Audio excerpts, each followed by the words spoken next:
About the demolition under the Dolphine Estate Bridge, where government officials reported that they discovered 86-room apartments under the bridge where tenants have been paying 250,000 annually to some persons.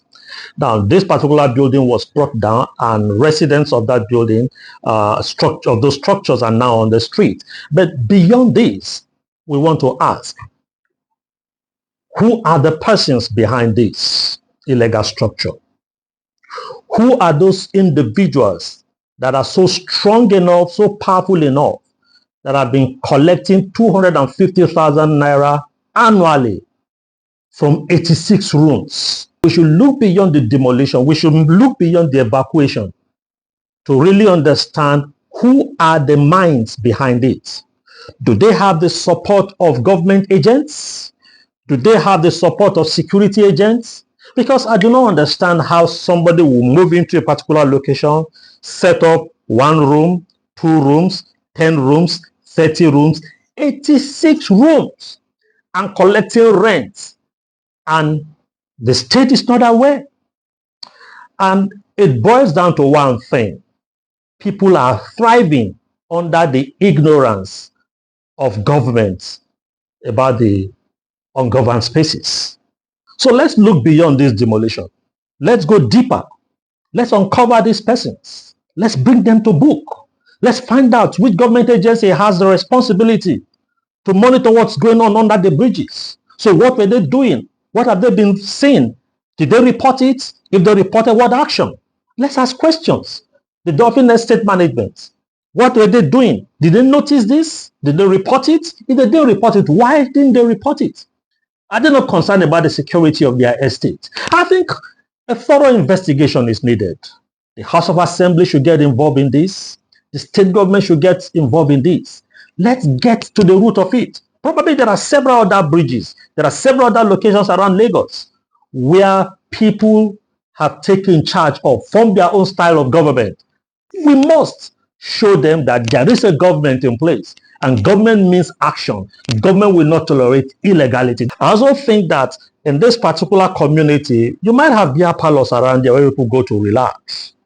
So what kind of information, what kind of intelligence have we been gathering over the years that we've not been able to identify this particular apartment? 86 rooms. Now, 86 rooms, imagine the number of people that live under that bridge.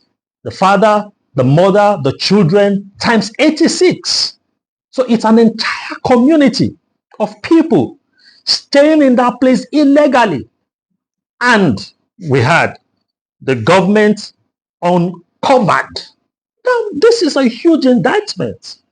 Uncovered within this territory, government owes this responsibility to make it clear that Lagos is not a safe haven for anybody to move in and just set up whatever structure without permits, without going through the appropriate authorities.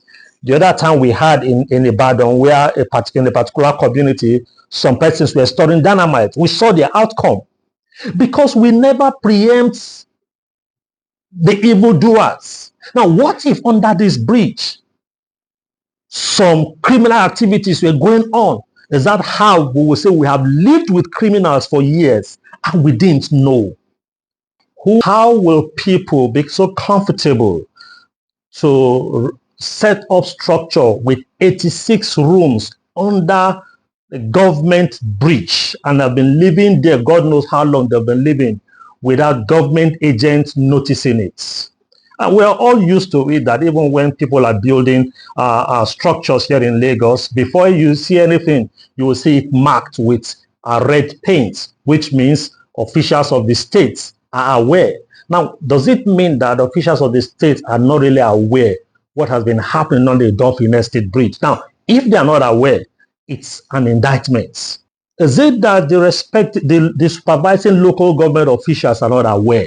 Now, if the state government claims that they are not aware, if the federal government that owns the bridge claims they are not aware, would the local government also say they are not aware that there is an illegal residence under the Dolphine Estate Bridge?